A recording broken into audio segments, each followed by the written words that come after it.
Vaxtınız xeyir olsun, əziz izləyicilər, əziz futbol sevənlər. Bugün sizinlə analiz edəcəyik Bilbao ilə, Qarabağ ilə. Qarşılaşacaq oktyabrın 22-si saat 20:45-də. Onların yerində oynayacağıq. Bilbao'nun yerində. Stadionun adı San Mames stadionudur. 53.000 nəfər yer alır. Bilbao'nun transfer dəyəri 369 milyondur. Qarabağdan 20 qat çoxdur. Qarabağda isə 24 milyon. Amma o ona baxmır. Yəni bu futbolda hər şey ola bilər.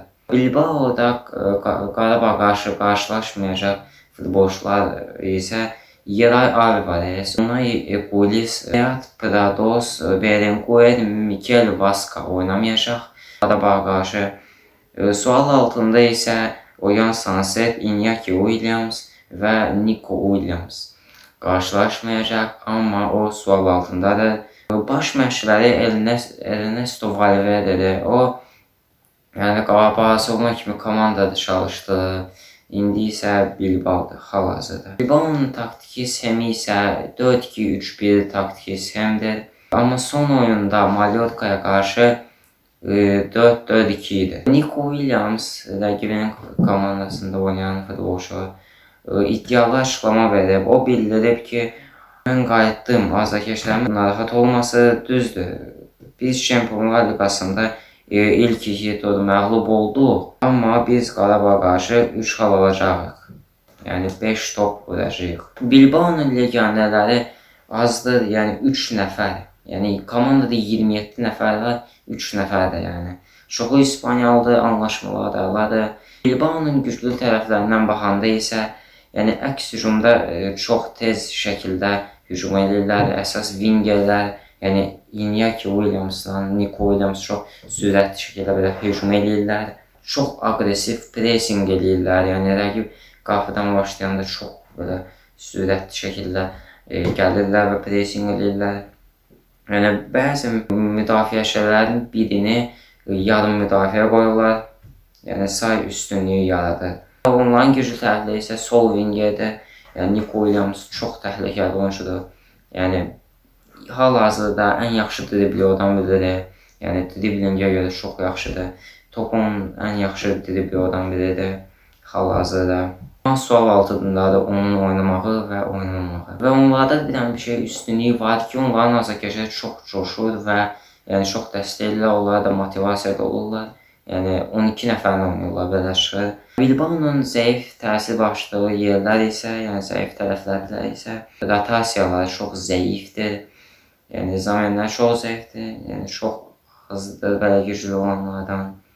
Yəni o da vacib futbolçuların zədələnəndə vəbşə çox bərbad olur onlar üçün.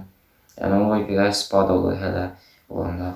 Oyan Sansetlə Nico Williams'ın ki olmaması da yəni çox bərbad olur Bilbao üçün. Çox vaxt sürətli hücuma çıxır, amma cəsarət saxlaya bilmir. Rəqib komandalar pressingə qarşı oynayanda atletik çətinlik çəkir. O da yəni pis bir xəbərdir onlar üçün. Yəni müdafiə boşluqları da var. Yəni aqressiv pressing edəndə yəni bəzən arxada boşluqlar olur. Yəni Qarabağ vaxtında isə zədələnən oyunculardan 2 nəfər idi, amma Marko Yankoviç sağaldı. Çox yaxşı ki, yəni çox yaxşı xəbərdir.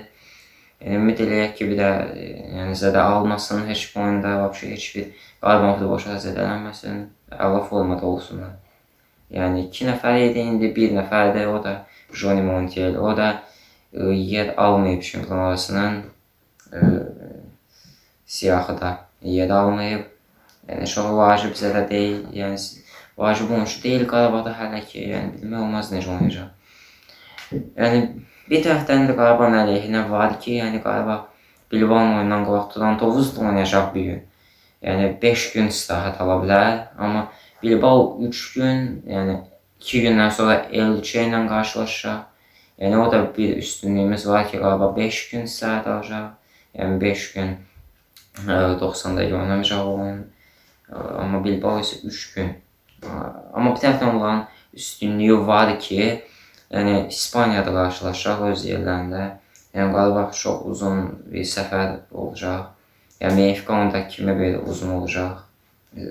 Amma ümid eləyək ki, Qarabağ da Bilbao'nu yəni 3 xal alsa çox yaxşı olacaq. Onda 27% şans göstərir əsas mərhələyə düşmək üçün, yəni 9 xal alanda. Amma 10 xal alanda isə 90%-dir, 11 və 12 xal olanda isə %100 şampionası ilk 24-də alır və 16-da belə düşür. Ümid edək ki, Qarabağda olan sırasında olar. Yəni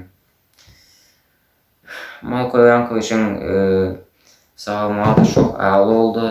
Yəni əsas Azərbaycan ilə dəvət alınan Qarabağda futbolçular, yəni məsələn Şahidin, Toral Bayramov, Elvin Cəfərquliyev, Nəriman Axundzadə, Bəxlul, yəni Bəxlul və s. Yəni 7 nəfərin yəni Fransa ilə Ukrayna qarşılaşmadan sonra zədə almadılar. Yəni yaxşı ki, zədə almadılar. Yəni əleyhimizədir o da. Ümid eləyək ki, Qarabağ məğlub eləyər Bilbao'nu. Yəni bir xal alsa da şükür eləyək, amma ən çox 3 xal lazımdır Qarabağa. İnşallah Nico Williams'ın da payını verər. Yəni çox sərt şəkildə Qarabağ deyib ki, 5 gol verəcək. Yəni Ernesto Valverde də belə iddialaşdırma verib. Yəni deyib ki, biz yəni çox top vurmalıyıq, çox. Yəni ən azı 9 top. Yəni 9 top deyirlər hələ. Yəni çox iddialaşdırmalıdır onlara qarşı. Yəni heç nə də düzgün deyil onların. Elə deməli, ümid eləyək ki, meydanda hər şey həll olunur söhbət. Bilbao yəni çox belə zəif də takım deyil. Yəni La Ligada Real Madrid, Barcelona, Atletico Madrid komandalarının kölgəsində qalır həmişə. Yəni İspaniyanın top 5 ən yaxşı komandalardan biridir. Yəni Bilbao. Həmişə kölgədə qalsa da Real Madriddən, Barcelona'dan, Atletico'dan onların titulları da çox deyil. Amma 28 dənə ölkə kubokunu qazanıb İspaniyanın 28 24 ikisinə. Yəni İnşallah Qarabağ olar, udar. Bilbao'na abunə olun və şərhlərdə yazın. Neçə qurtaracaq oyun, hesab təxminləriniz. Sağ olun, salamat qalın.